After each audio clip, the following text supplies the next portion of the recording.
right. Excuse me. Okay. I am really, really excited about this session with Jennifer Smiga. We are going to be talking about setting yourself up for success with brand partnerships. Holy macaroni, is that an unbelievably I'm going to say important thing to talk about. So I want to set the stage this way. My business coach, Michelle Villalobos, taught me this concept. You can either chase after butterflies with a butterfly net, running around the neighborhood with your net, trying to catch them and looking and searching and running and catching. And that's a lot of energy to try to catch a butterfly. Or you can plant a butterfly garden and plant all the plants you want to have, and the flowers and the beautiful plants that attract butterflies, and then sit back in your Adirondack chair with your drink in your hand and just sit there, and all those butterflies come to you while you're just sitting there with your drink. You let me know in the chat which would be your preferable way to catch butterflies. Let me see. Let me see. Do we have any butterfly catchers in the room? So the thing is how do you want to be attractive? Yeah, Sean said garden, duh. Yeah. Virginia's like butterfly garden. Exactly, exactly. And this is drink in hand. Ruben, that's my hubby. Ruben's happy with a drink in his hand wherever he is. Yeah, so this is the opportunity, right? The opportunity is to create your business as a butterfly garden so that opportunities come to you, and so that oh I don't know, brand partners come to you, right? And one of the benefits of being an attractive brand in this way, in cultivating and magnetizing to you all these potentials, is the benefit is that you are able to attract more money that way as well. And more money sometimes can happen by multiple income streams as well. All of your eggs don't have to be in the basket of doing projects for money. If there's one thing, well, there's many things COVID taught me. And one of the things COVID taught me was not to have all my eggs in the projects basket, right? So one of the things that you could do is have a brand partnership. Does anybody would anybody totally love to have a line in Target? Would anybody like to have a line in Target? Would anybody like to be sponsored by Kohler? Have a brand partnership with Kohler and be sponsored by Kohler? Would anybody? Let me know in the chat. Okay, I got a yes. I got a Kohler. I got a yes. Sad face. Oh, hopefully, Kathleen, you had a yes, happy face by the end of this talk.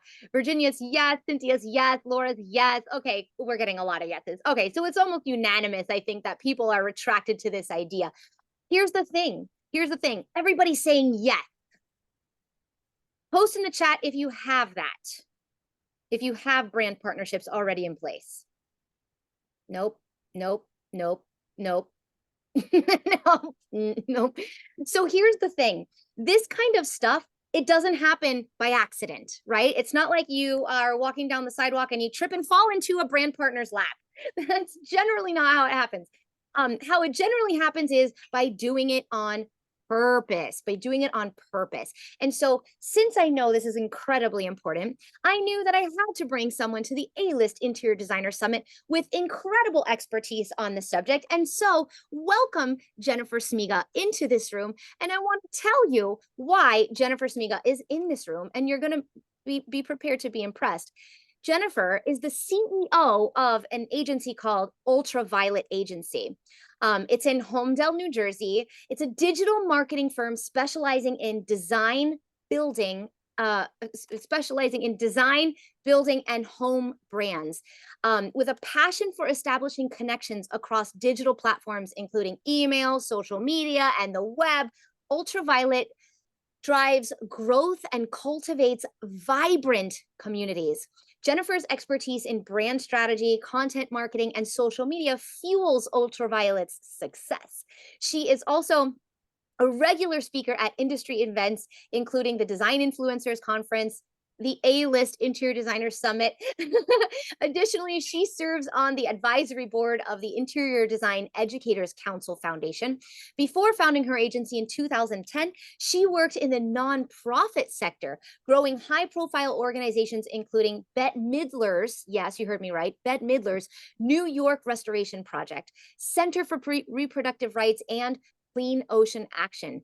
Through this work, she co-produced marketing campaigns with corporations including Aveda, Goldman Sachs, Verizon, Alex and Annie, and many more. When not at work, she enjoys time with her family and supporting at-risk youth through the New Jersey Give a Kid a Dream Foundation. She's also practiced martial arts since childhood and currently kickboxes and competes as an amateur USA Masters boxer. So we are in the presence of someone who is not only an expert in their field, but also, yeah, Rebecca, very cool. So Jennifer, I think it would be really the only way I can think to start your session is by you showing us some of your kickboxing moves. I actually have a competition in Atlantic City tomorrow. So well, yeah. Something. Show as us soon as I'm off this call, I'm going to be running down to AC to box tomorrow. Yeah. So can we see an uppercut? Oh, my uppercut, yeah. Oh, that was so wish me luck, everyone. It doesn't look like you need it, my friend. Thank you. Wow. Thank you. Okay, break a leg. And that was like really impressive. Could you guys see how she was like, and it just like in that one little thing, you could tell she like really. All I have to say is if you have a passion for something, you'll keep doing it as long as your body and mind allows you to do it. So I just, to each and every one, whatever that is, whether it's designing or being in the garden or boxing or swimming, just keep doing it until you can't.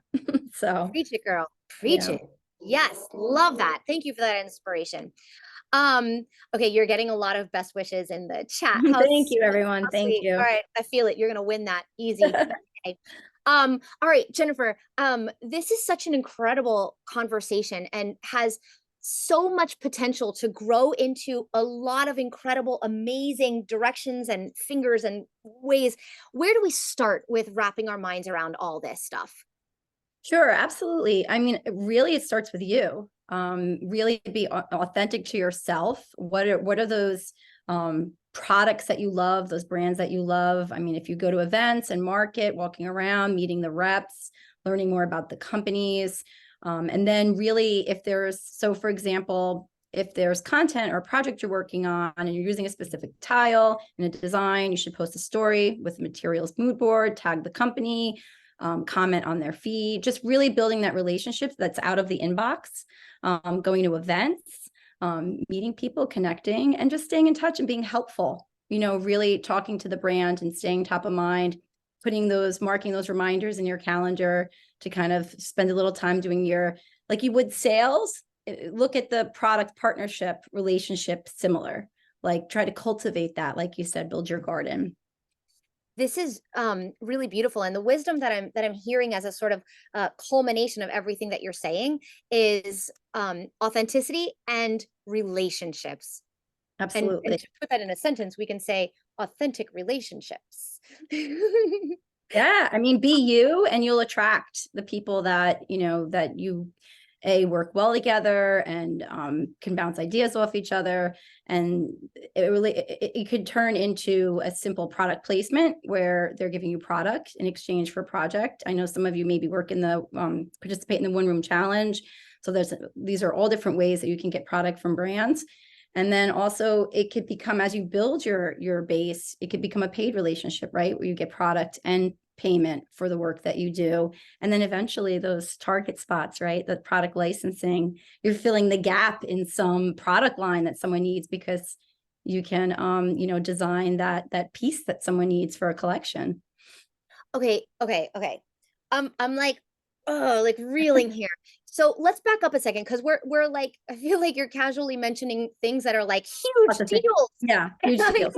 huge things, right? So can we back up a second, and would you spell out for us, like break this down really, really simply, like number 1, number 2, number 3, right? Break it down really simply for us.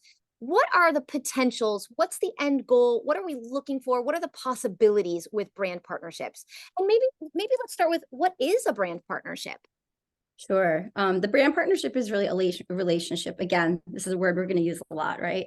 Like your clients, it's a reciprocal relationship where you're bringing brand awareness to their company and to their products and to a line that they're launching. And you're doing it in a way that's authentic to the audience that you have, the clients that you have that are potential buyers and customers for them.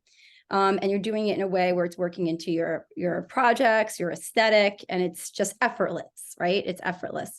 But in order to get to that point where you woo that brand and you become that dream partner that they come back to year after year with new and exciting things that they're launching, you really have to look at your base. Just like you would treat your projects, you have to potentially, I would say, one really good investment is professional photography and video. Anytime you have a project completed, before and afters, documenting that. These are things we know, right? Really building up that team that's going to work on your marketing, updating your website with pictures and video and projects, documenting your personality, because they want to see that. They want to see your relationships, how you interact with companies, visiting markets and visiting showrooms. This is all really important assets that you have to build your community in order to sell yourself. Really, you're selling your personality, you're selling your work, you're selling your network. So that's really base one, is do your ABCs, right? Do what they're expecting from you is authentic assets and materials that they can't make in-house with their setup. They want to tell a story, and you have those stories. So thinking about that, thinking about what you can make, thinking about the stories you can tell, how it aligns with their product before the product and the ask. I would say that's the first thing to do. So the wisdom that I'm hearing here is like, I guess, part, or the first piece of this is like that the brand can see that you're an influencer in a way, Yes. right? And then Yep. they want to position their brand or their product in the way that you influence others.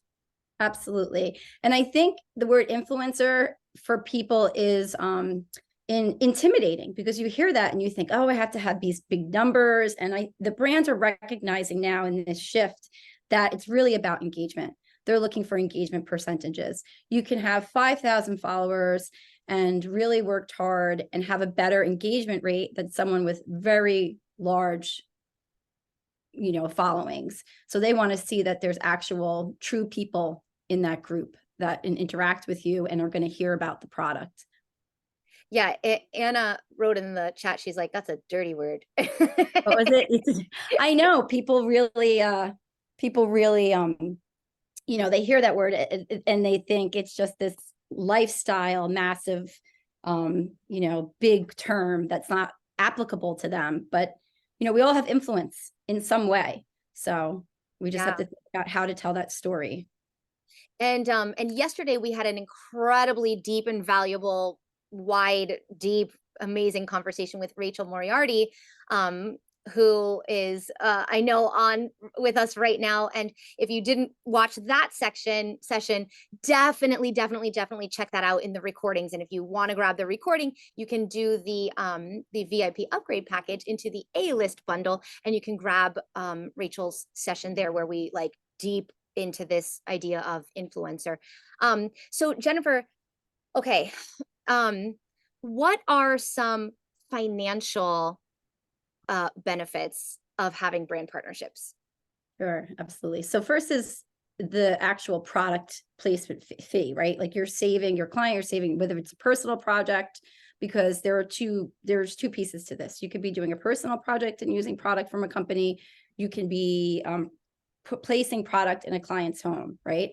So that's one part of it. It's that in-kind, that product piece and the chunk of money that's that value, right, that they bring to the table. But then on top of that, depending on the benefits that you provide the company, if you're going to host a CEU, trainings, attend events, really be an ambassador for their company or an extension of their team, because not all brands, they may seem large, but some of them have very small marketing teams. They also have a lot of turnover. So if there's the opportunity to represent a company as a marketing arm and as a design team at events or different things, they'll consider that, right? So there's potential in payment to participate in events and support them at those organizations and markets. And then there's also payment for actual, copyright use, photography, video. If you're taking that personally, there's to use it beyond that specific project you may be working on with them. You can limit the time that they're allowed to use the photography. You could have it be through all time. It depends on how you want to work that out. You can figure that into your contract. And also, if you're working with a specific photographer, you have to make sure that they know to speak with them after a specific use agreement for photos. So in case it just doesn't pop up on a website one day and you're like, my photographer's angry with me, doesn't want to work with me again because that picture just popped up on that brand's website, so there's a lot to think about, but all of those are opportunities to generate revenue. Licensing is not a specialty of mine. I do recommend someone named David Cohen who does do that. I'm happy to give his information. He's actually a good friend of Rachel's, and we interviewed him for a blog on ultraviolet, and he gave some specific tips on licensing as well. But he really can negotiate those agreements, those contracts, and Google is a wonderful place to also look up some of that information. So is this something that is only, because it sounds like, how do we find that blog? Maybe we put that blog. Sure. Yeah. I'll definitely pull that up and give that to you all. I will. Is this something that is only available to, because so you said that it doesn't have to have, you don't have to have like hundreds of thousands of followers on Instagram to be necessarily an influencer, that companies would work with you if you have high engagement, not necessarily a lot of followers. What is the sort of entry point for a design firm to be able to work with a brand partner? Really, it varies, right? Because some of the brands, there are a lot of boutique, smaller brands that are just starting and coming out, like smaller tile companies or hardware companies that are open to just, a smaller relationship with someone with maybe under 10,000 followers. But I would try to at least really work hard to build your number to at least about 2,500, 5,000. And you do that by working really hard, like Rachel did. Rachel could talk to the audience. I mean, I've worked with her since she had several thousand and really grew that by going to events, hosting panels, speaking, working with brands. It's a job on a job. And anyone who does this will tell you it's another stream of revenue potentially. It may not come tomorrow, but you're building that base, and it takes work like anything else. Anyone who has like families and other businesses, and they know this, it is a business. It's its own set of work. And is the money worth it for the effort? Well, I would say it depends, right? If there's a relationship that you're going to have, like I would look into every relationship into something that's going to be sustainable, that you're going to get to go back to. And if you could ask for, 20, 30K for a year to be their ambassador and go to events, and you can make that happen in your schedule by coordinating that. Like if you're working in different cities and you can coordinate it where it's not an extra trip or it's just works into your schedules. And yeah, I mean, you really have to put the pros and cons next to each other, right? Because it is your time is an investment, right? And you want to make sure that you're not losing. And also the benefits beyond the financial. If you're also being featured on a brand and building your audience, and then say next year you say, I'm really great at kitchen design, and that's my specialty, kitchen and bath design, that's my specialty, and other interior designers are asking me for feedback and asking me for things, and you start classes. Well, because of that brand's potentially Kohler that you worked with, built a database of other designers who are interested in your specific services, then you can have classes that you in turn sell to them online. So it can all feed each other. New contacts, financial commitment, product, event recognition, these are all benefits, and you have to decide how they fit into your business. So how do we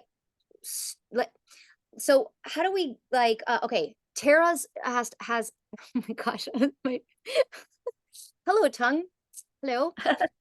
Tara is asking, how do you get in with the companies and brands in the first place? Yeah. Who do you call? Who do you email? Where do you go? Yeah. It's really starts with you getting in the inbox, which may or may not fall on deaf ears.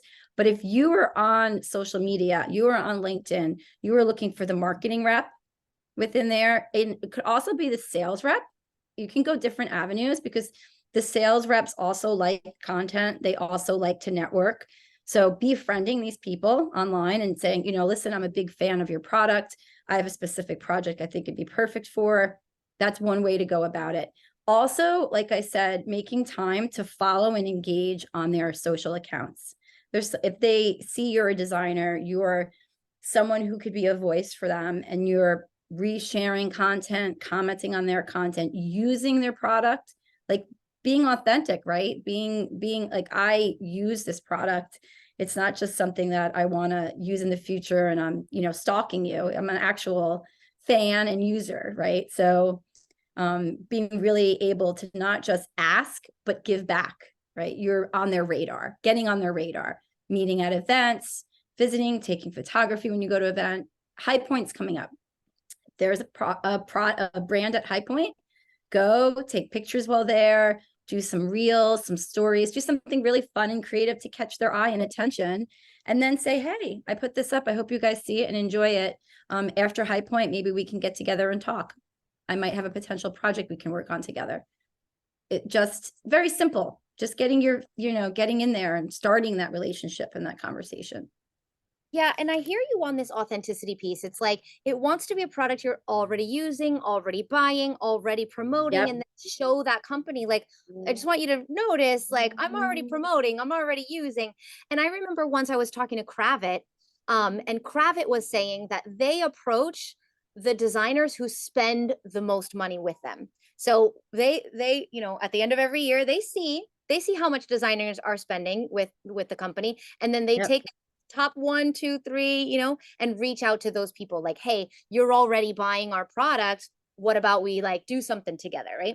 And so that's that authenticity piece that you're talking about. Yeah. And Already maybe that list would get bumped to top 10 if they go through the top 5 and they see that they're not really engaging on social, they're not showing their personality, they're not. So you might make it in there because you're doing a little more and selling and a fan. So, just always having your best foot forward. Like if I always say, this is what it dates me.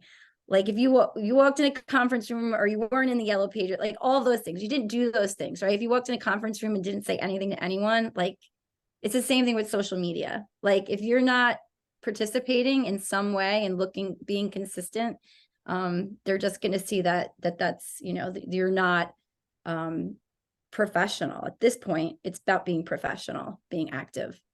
I hear all of the people in our audience right now who don't feel like they're extroverted. They don't feel like Yeah. they have like the natural personality to be in social media, like it's a party.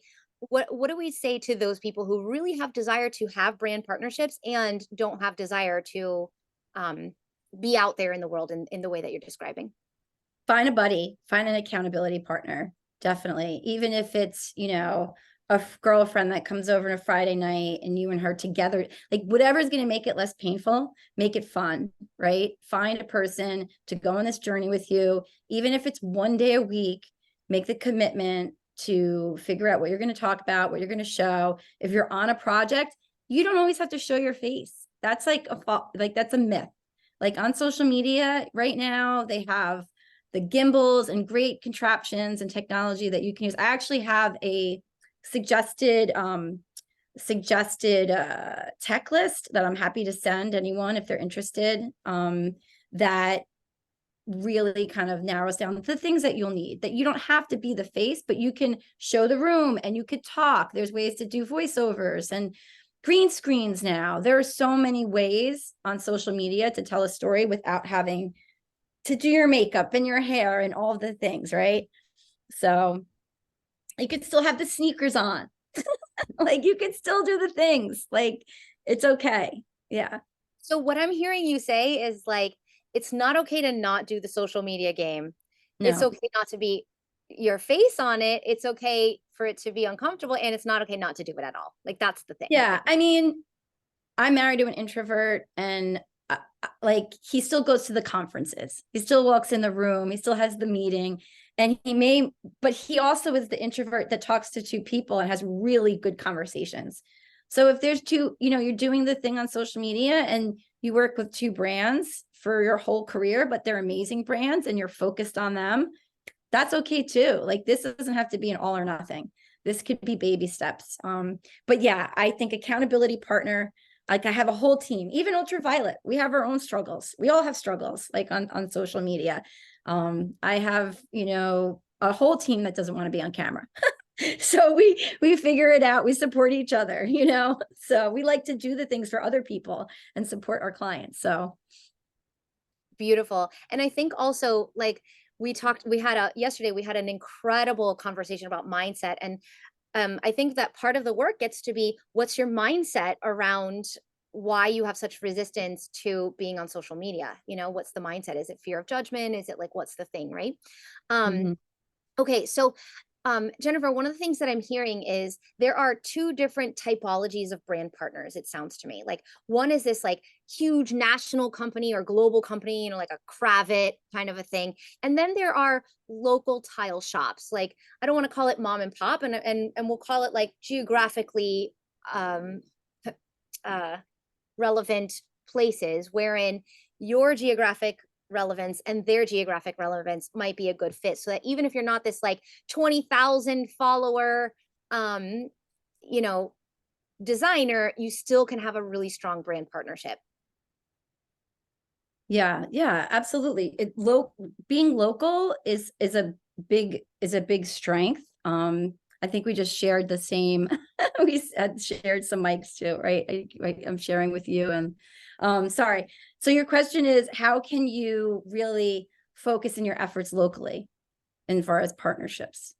Well, yeah, my point really was that there are possibilities at all levels. Wherever Yeah. you are in your business, there are possibilities. So how do we find the possibility? Yeah. So I have and actually, to flip it to the brand side.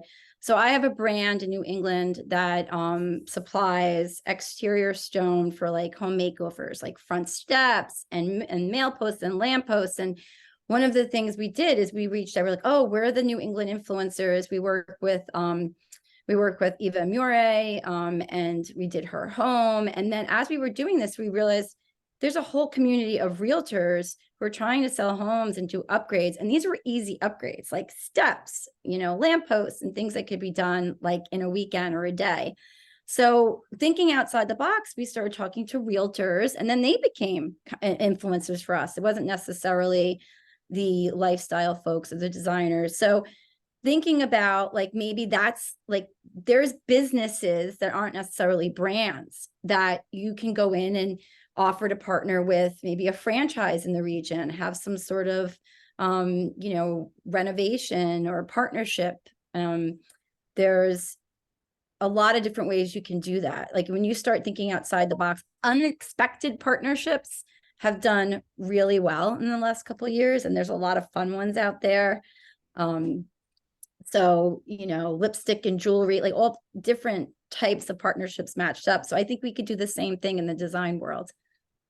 So what's the first step to take? Again, being fangirl, fanboy, like loving those brands or those small businesses you want to work with, going So like in. picking someone, I guess, is like Yeah. the first step. Like, Yeah, picking the someone. people. Yeah, and it could be someone that through a network, like through a small business chamber. It could be going to asking friends. It could be like, if you're a designer and maybe there's some bridal shop in the area, right? So there's a bridal shop, right? New brides, new homes, new lives. Maybe there's something you want to do for them. Maybe you want to go to them and say, I would love to be your brand ambassador, you mine, by us having an event together. And maybe it's like, teaching them how to style their new home or something, like some easy evening fun night out. So you can take this large brand perspective that happens at these big events and partnerships and everything that happens online, and then drill it down to a very local grassroots idea that still lives online, right? It's still a digital campaign too, because they'll have email lists, and you have local media and magazines and news. That's amazing, because what I'm hearing from this one is an incredible way to generate new leads for your business by way of like helping the design, not the design, you helping the bridal shop, and then getting a flow of leads from the bridal shop. So a partnership in that way, where it's a lead referral partner, is Absolutely. Absolutely. And there might even be some, percentage of jobs secured. Like you could, the partnership can, and the agreement can be handled in different ways too. It could be a financial, it could be lead referrals. You could decide what you want that contract or agreement to be. If you do a formal agreement, you might be comfortable, the introvert, with a handshake and, a Friday night event together where you just agree to email and follow up, right? If you so want to keep it. let's play for a second. Let's if you could, like, play for a second and tell us some creative ideas we can consider, like the teaching how Like, to set a bridal shop. Like, what are oh some my things? goodness. Oh my goodness, it's like putting me on the creative spot. I mean, I love this. I love this. Maybe if I had an idea of a person, a designer, let's see, with yourself in Miami design district, right? Like, I'm sure there's some dreamy partners maybe you already work with in the design district, right? That would be like, look at your business district and maybe walk around and start like noodling ideas there, like just really kind of seeing, where does my personality fit in here? What can I offer these people? Flower shop, someone just said, absolutely. I mean, think about entertaining for the holidays are coming up, right? Designers, the tablescape is a big deal. Home renovations are huge around the holidays. So many kitchens are done, like renovated right before the holidays. I don't know how many of you are like hustling to do that work, but working together with a flower shop on tablescapes, holiday decor, someone just said, yeah, there's a lot of room there, right? And then maybe that extends to a mom's group. I mean, we're getting very like localized here, but moms have, working moms maybe have working moms, non-working moms, everyone has little time, but maybe they need help with those tablescapes. So, and preparing for the holidays. Junior League, someone said, yeah, they're bringing the ideas on for us. Katie, I think we got. Yeah, they're great. This audience is so rich and juicy. I think that what I'm hearing also is that there's an opportunity to think of who your ideal client is and where those Yeah. people are hanging out. Yep. So excuse me, think of your ideal client. Where are those people hanging out? And where those people are hanging out, what can you do there? Absolutely. And stylistically, is it matched too? I know a lot of designers say, I design for my client, and then some have a very specific, style and aesthetic. So you want to also be thinking in that way too, right? You want to make sure your efforts are focused, like you just said. Yeah, absolutely. This is so cool. I feel like it's an under talked about potential. Mm-hmm. What Yeah. are what are some of the ways this can grow into? Like, if this blossoms into the best case scenario, what's the best case scenario? How far can this go?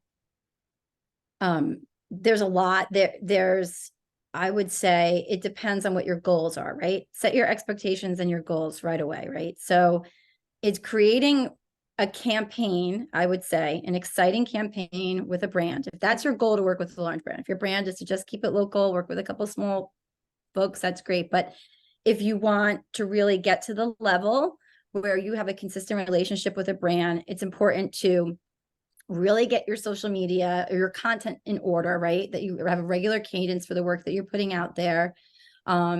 Because one of the biggest metrics that the larger brands look at is engagement percentages, right? Likes, shares, saves. Saves is a huge number. So even if you have a small group, but you have lots of saves, this is a real number that people are looking at now, because that means it gets a lot more awareness. So really making sure that's in order, and then understanding these brands' major campaigns that are happening. Again, you see Kohler, there's a lot of Caesar, a lot of companies that are out there now have like themed campaigns where they're sustainable, they're fashion focused, they're family focused, room specific. if you want to be involved, learn them, study them, see what they're putting out, see what the marketing campaigns that they're putting out, see how you may possibly fit in within that, and then think about what you can offer them. And that's exciting to be able to get into those bigger campaigns, because when that happens, there's show houses, there's being involved at markets, there's being involved at large trade shows, there's going to their showrooms, presenting to their customers, who in turn can become your clients. So the floodgates really open. So kind of back to what you asked me in the beginning, but really kind of digging in, studying your brands, looking at what they're doing and seeing how you can, supplement and support, like fit right in, how you can fit right in and support them. You mentioned show houses, and I have to say, when my office this year, we did the Kips Bay Decorator Show House in Palm Beach. It was a huge, huge, huge connectivity point between many of some major players. We were partnered with Ann Sachs. We created the partnership with Ann Sachs to do that room, and Jen Eyre, and some local places. And that was an incredible experience. I would highly recommend to anybody. Yeah, period. Yeah. Well, tell us how that started. Tell us a little bit about how you got involved in that. Cause I think it is like show houses are, I have some clients that got involved in show houses, and either they feel that they could fall flat or that they can be a real benefit and support to them. And obviously you had this introduction to these brands, which I feel is a great opportunity too when you're involved. So how did you get involved in that specific show house? Yeah, and I think this is a really great sort of talking point, because in order to do a decorator show house, what has to happen is that when you're selected and you're paired with a room, they basically hand you the keys and say, you have to have this room completely completed by X date. And it's completely up to you to be able to execute on that room, from designing it to procurement of everything that needs to happen to, realize that design, and installing it. All of that is, the financial burden is on the designer. And so what happens is, or what the concept is that designers go to all of the partnerships that they have with brands already, and be able to pull those resources in order to be able to make that happen in that short amount of time frame, with the amount of money it requires to get that room to come to fruition. So thankfully, we already had a relationship with Ann Sachs to just pick up the phone and say, hey, we're doing a show house. And they're like, what do you need? Yeah. So I think that it's important to also, and the reason why I'm going this way is, I think it's also important to have those brand partnerships and those, I'm going to call it relationships with brands already established, because you also never know where the potential is going to take you. Yep. I didn't know that we were going to get selected for the show house until we got selected for the show house. And by then it's too late. You got to have already those brand relationships created if you're going to make that room in time. So I think that this is something that everybody gets to consider as something that you get to always be cultivating on your back burner, at least back burner cultivation, so that potentials can come whenever they come. Yeah, that's a really great point. Like we said earlier, find out, like Ann Sachs was something you love to use, and you're probably one of their best clients. And then you had the show house, and it's just all interconnected, right? Talk about them, mention them. When you go to an event, you seek them out, you say hello, see what's new. I mean, all of that is a relationship that you worked really hard on. And like you said, when this opportunity came up, you didn't have to like knock on the doors brand new, right? So this is where I think people have to sit down and think about what your goals are for the relationship, but sometimes you have to put it out to the universe, because you don't know what's going to happen in year 2 and 3, right? It's this delicate balance, right? Of Mhm. having a vision, going after a direction that you really have desire to, and leaving room for magic, because we don't Yeah. as much as we can like really focus on a direction that we want, sometimes there are potentials and opportunities that come to us that we wouldn't have even dreamed about, and the idea is being ready for that. So what I'm hearing as the sort of culmination of all this wisdom is that there gets to be this energy or synergy created between you and other brands, and start with whatever you're already using, right? If you source a lamp, Who made that lamp? Tag that company in social media, tag all the companies in social media, because you don't know, right? So it's like And create yeah, around what you're already doing. and think like a marketer. I would leave with everyone just understanding how a campaign strategy and execution is set up, right? There's components to it. There's your goals and your target audience, your story, your focus. What is it? An event, people. What is success for the company, right? What do they want out of this? What's the timeline? Who you're trying to target? Then there's the things that have to be made, right? There's the copywriting. If you're a great writer, that's a value that you bring to a company. If you're using AI to get things done quicker and you understand technology and you take care of that robot toddler and like make sure everything's coming out correctly and design, and you're able to support with the creation of assets for their landing pages and blogs and social.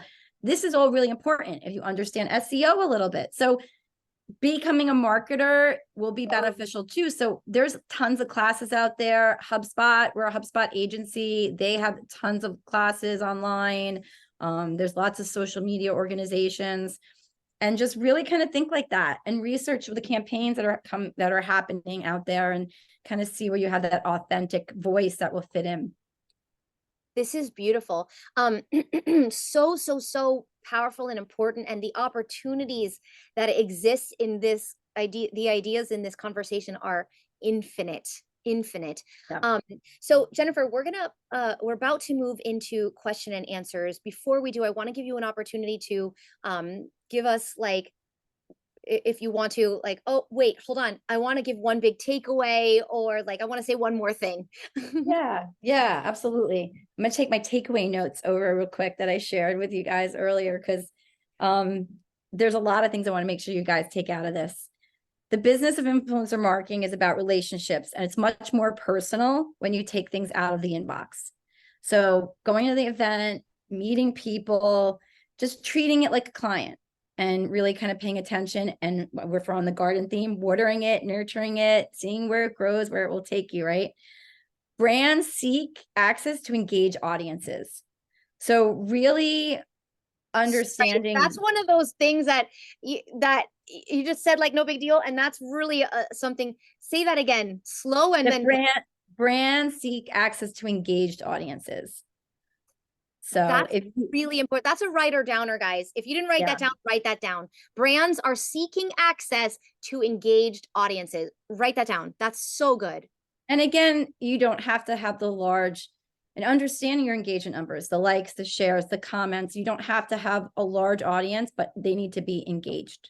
Like, that's important. Like, if your numbers are great in that aspect. It's key to understand a brand's marketing campaigns. Like I said, really do your homework so that you understand what their goals are, and you can give thoughtful feedback and work into their storytelling. If they're a good brand, they're trying to tell stories. They're not trying to sell. So yeah, oh, that's another writer downer, guys. That's another writer downer. Brands are not trying to sell, they're trying to tell stories. So if you can be part of they should. So you should be able to help them tell a story, right? So good. There's three more I have. One is being on the same page about commercial usage, really not giving it all away, right? If you have a limited time to use assets, if you want to give them some things to use through eternity, fine, but making sure that you're on the same page of what assets can be used and not used, what's paid for, what and what time things end. If you're looking for product licensing, again, I could recommend you to David, and he's actually in that blog Katie shared earlier. Really figure out where the product gaps are in their lines, figuring out, because you're designers, and if you're product designers as well, you're going to kind of see there, like maybe there's a gap in their collection or something that they're doing, and you could talk to them about it if you're really interested in being a part. And then successful partnerships are based on brand awareness, understanding what their goals are. Again, we talked about that earlier. Engaged audiences. With engaged audiences comes that awareness, and understanding what their goals are for that. Because there's nothing worse, and the same thing happens when you sign a new client, that you're on the two different pages about expectations, that like the way we want this relationship to continue and what we're trying to do together. So this is so good. This is so good. So good. That was like a lot of a lot of writer downers. A lot of writer downers. All right, Jennifer, let's move into question and answers. There are some questions in the chat that I'm like, I cannot wait to hear the answer to that. Before we do, I would like to thank our sponsor. Speaking of brand partners, I would like to thank our sponsor, mygotchaapp.com, which is an app designed only for interior designers and decorators who want to generate leads by way of lead referral partnerships. It helps you increase engagement with people by way of a very easy to use app right there in your cell phone. If you've already downloaded that app, give it a, what do we say in the chat? Maybe say, I downloaded it.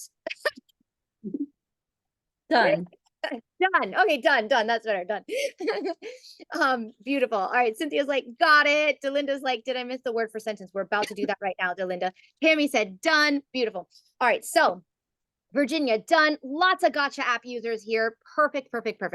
All right. So we are going to say our treasure word. All right, treasure hunters, here is your treasure word for Jennifer Smiga's session. Your treasure word for this session. And if you don't know what we're doing, we are treasure hunting. Every session has a word, a treasure word. And at the end of the day, if you went to all the sessions, you will get all the treasure words revealing a treasure sentence. If you email me that sentence and your mailing address, I will mail you a prize, because who doesn't like a prize, right? And I want to reward you for being an amazing, incredible business owner that leads into growth. All right, your treasure word for the session is dun dun dun, dun whir. Your treasure word is whir. Whir, whir, whir, whir, whir, whir, whir, whir, whir, whir. All right, Jennifer, we have been getting incredible questions in the chat that are really like, oh, we got to know the answers to these. Okay. Stephanie is asking, what's the measure? Like, how do we know we have a good target engagement? Like, what's the metric? What's the number? How do we know we're good with our target engagement numbers? Sure. So really, like, as far as like, depending on the size of your audience, there's really gauging it, I would say, by saves as your one golden number. You will have clients increase like followers and engagement sometimes by 25%, like over quarters. But I would say looking at saves and making sure that you're just increasing the number of saves, and it could be 5, it could be 10, it could be just, as long as those are going up, then you know that the content that you're generating is really resonating with your audience. Are you referring to a particular social platform? Really, yeah, like Instagram, really focusing on Instagram. But I could give, again, I can give you, I can send you all from my social team, kind of what's an anticipated like good growth. It really kind of varies. And with the algorithms, it varies a lot too. But I can follow up if anyone's interested in actual like percentages, depending on your audience. We have a freebie at the end. So if you give your information, number of posts that give you attraction for saves. I just saw a question.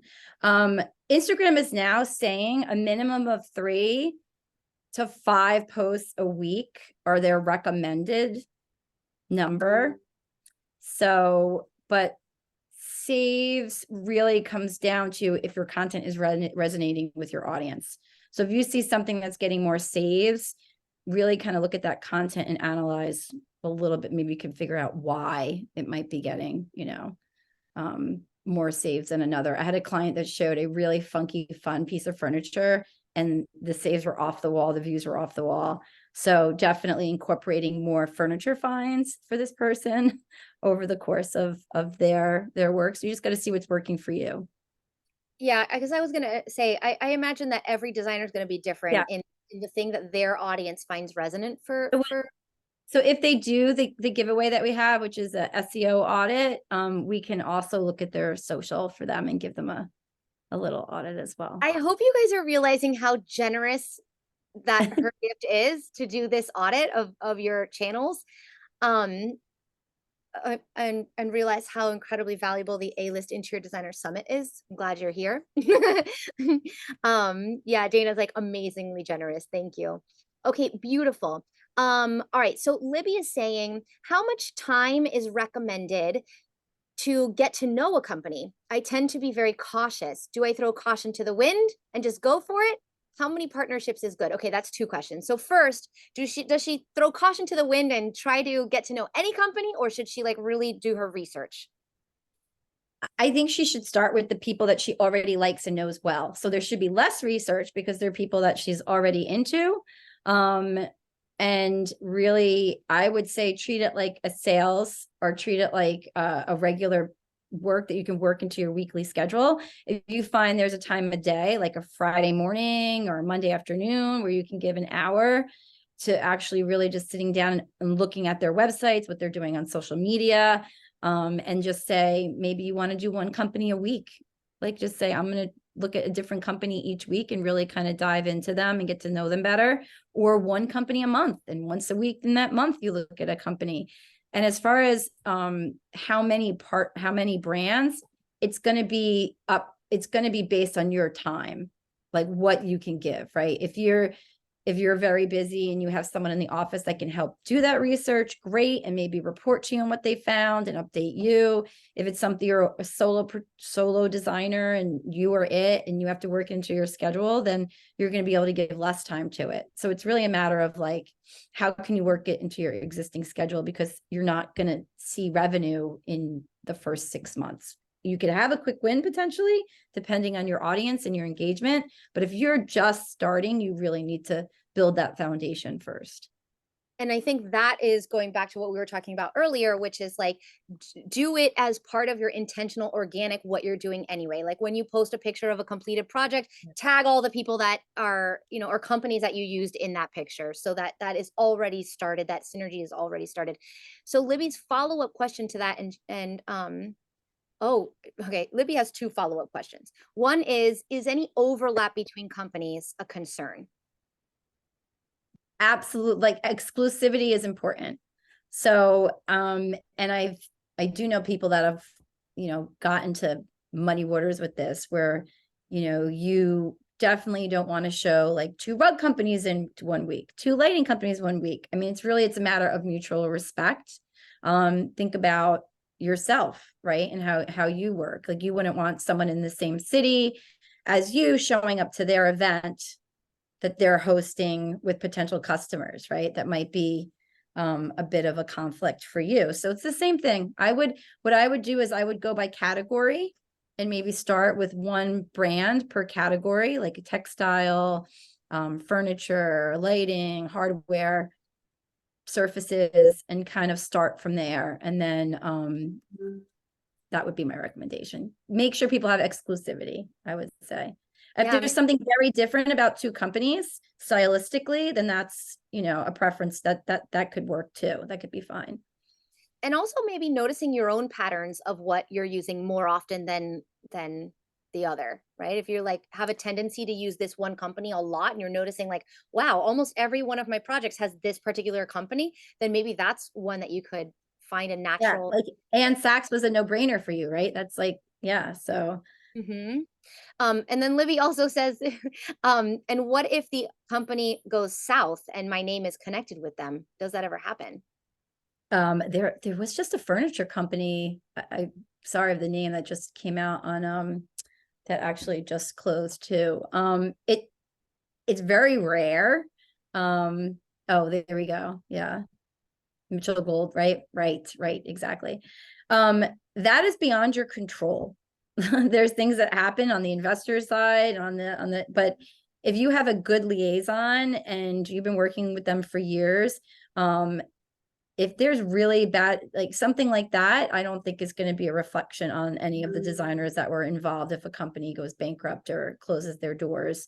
And if there's some sort of PR conflict that comes out and you're not, for example, I have some designers that really love working with natural products, right?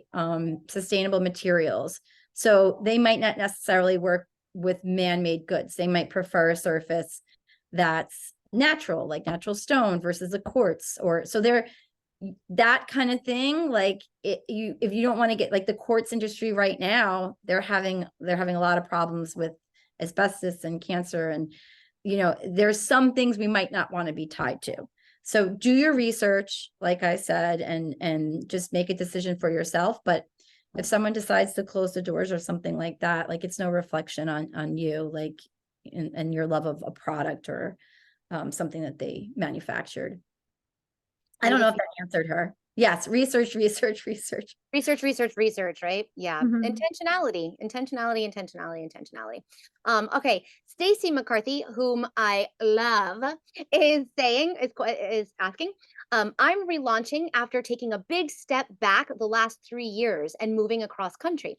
I have a new website that I have had to DIY for now. What should I focus on first and secondary more than anything else? Mm-mm. Well, your website is your house. It's your business, right? And COVID taught us anything. It's like having a physical space is not the number one importance for any of us. It's having a digital presence. So I think great job getting your website off and running. Really focus on that. Focus on the content and building that content on your website. Brochure sites are dead. Your website is evolving, ever-changing being like you. So it needs to show the projects that you're doing. So just really get a good foundation set and really understand that you're not ever going to be done with that website. It's going to be something that's continually updated and supported, and hopefully you're writing on it monthly minimum at a minimum. And then from there, really extend that to your social channels, extend that vision, that focus. If your website is in a place that you want to dump it in our free giveaway, we can help you with some SEO recommendations. You could do that too. That's helpful. Yeah, definitely. Libby loves that sentence. Your website is your house. Libby, is that a pom-pom moment? Yeah, she said yes. Okay. All right. Your website is your house. On photo day. I love it. Yay, Libby. All right. We have a fantastic question from Stephanie, and I purposefully saved this one for last. Stephanie says, we were photographed by Arizona Tile by just tagging them on Instagram in a project. We've been invited by Morfolio Trace to do a featured designer video and featured designer to select artwork collections, also just by tagging them. It is all great exposure and we're more searchable online, but how do we level that up to getting paid for it? Yeah. So right now she's being invited. They're creating content. Is the brand doing the video and photography, or is she doing the video and photography? Stephanie? You did the video.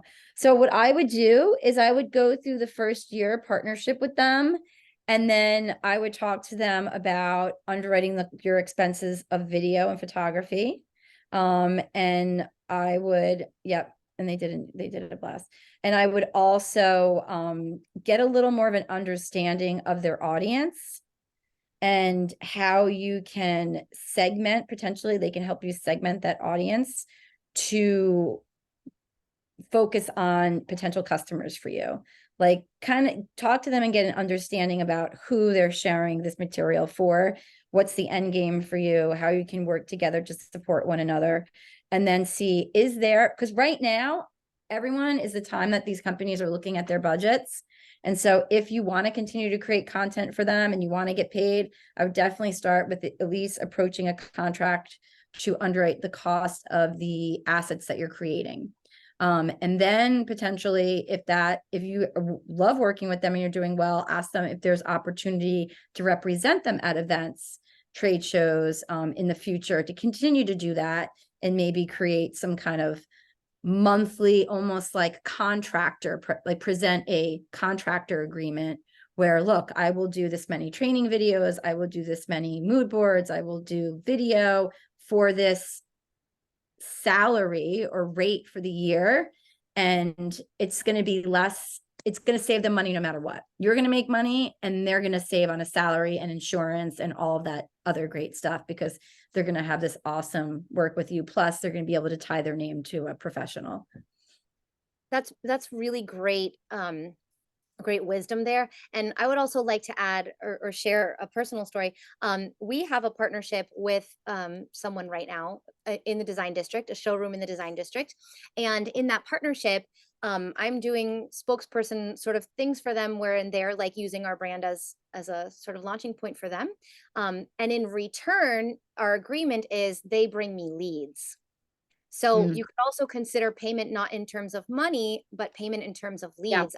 Imagine that Arizona tile or Morpholio trace could bring you potential leads and new projects. So you could consider that. And the way I did it was contractually, like it's in a contract. Yeah, absolutely. Treat it like a client. And maybe like Katie said, maybe they'll host an event in your area and that you're hosting, right? That they're co-hosting with you and you didn't have to pay for that. Okay, this was incredible. This was incredible, filled with so many $1,000,000 potentials, really $1,000,000 potentials, guys. I hope you can see the value in this. Mimi, I'm sorry. Okay, really quick. Mimi is asking, would you recommend having an agreement in writing as in a contract? Yes or no? Got to be yes or no question. Oh, yes, absolutely. Yes. Even if you're in an email talking about the deliverables you'll give for them and what they'll give for you. I love a signed contract, an electronic signature. The DocuSign subscription is the best thing I pay for. I also use DocuSign. And Mimi, in my example, we did have a written contract that explained that agreement. Okay, now we are going to close this session. This was incredible. Guys, next we have Rebecca West coming up. She's going to be talking about the real secret to self-confidence, aka, are you tired of faking it? So you definitely are going to not want to miss Rebecca West. That's going to be a really deep, incredible, valuable conversation. I want to thank our sponsor, mygotchaapp.com. If you haven't already downloaded that, most of you already have, you're definitely going to want to check that out, but only if you want to drive more leads to your business. All right, Jennifer, this was incredible. Your free gift, which is your complimentary SEO website and social media audit, which is so important, guys. It's so important to have expert eyes on your things in this way. So definitely go get that free gift from Jennifer. It's very, very valuable. Very valuable. Like as a dollar amount, it's worth lots and lots of dollars, thousands of dollars. So definitely grab that generous gift from her, only for attending the A-List Interior Designer Summit. Jennifer, any 1, 2, or 3 closing sentences? Be yourself, have fun, make money. There you go. There's your 3. I love it. And I agree with those 3 things. Yeah. All right.